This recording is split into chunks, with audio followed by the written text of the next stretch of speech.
আমরা দেখেছি ঢাকা শহর সহ দেশের কিছু কিছু জায়গায় মেগা প্রজেক্ট কতগুলো হয়েছে এবং আমরা জানি এই মেগা প্রজেক্টগুলো স্বৈরাচার ফ্যাসিবাদের সময় হয়েছিল।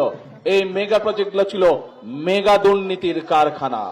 একটি কথা আমি বলেছি, আপনারাও জানেন যে এই যে বিগত 17 বছর যেই স্বৈরাচারের বিরুদ্ধে এই দেশের মানুষ আন্দোলন করেছে, এই যে আপনারা যেরকম হাসপাতালের কথা বললেন, ব্রিজের কথা বলেন, ওই যে ওখানে দেখলাম একটা ব্যানার, কোন রাস্তা, ওই যে ঝুঁকিপূর্ণ রাস্তা বেনাপোলের, এরকম আরো দেশের যেখানে যেখানে আমি গিয়েছি সব জায়গায় এরকম সমস্যা।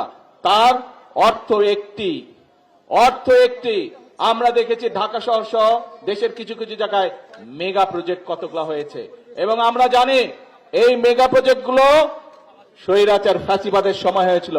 এই মেগা প্রজেক্টগুলো ছিল মেগা দুর্নীতির কারখানা এবং দেশ থেকে জনগণের অর্থ গত 17 বছর লুটপাট হয়েছে। আমরা চেষ্টা করছি বিদেশ থেকে যতটুকু সম্ভব জনগণের সেই লুণ্ঠিত অর্থ ফেরত আনার জন্য এবং সেজন্যই আপনাদের কাছে আমি অনুরোধ করব, আমাদেরকে একটু ধৈর্য ধারণ করতে হবে।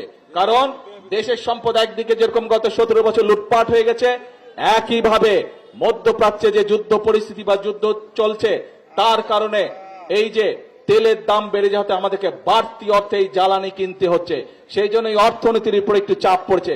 কিন্তু আমরা যদি সকলে ধৈর্য ধারণ করে, তাহলে আমি আগেও বলেছি এই বাংলাদেশের মানুষের নির্বাচিত যে সরকার অর্থাৎ বিএনপি, বর্তমান বিএনপি সরকার পর্যায়ক্রমিকভাবে এলাকা সহ দেশের মানুষের সমস্যার সমাধান ইনশাআল্লাহ করবে, এতটুকু আপনাদেরকে বলতে পারি।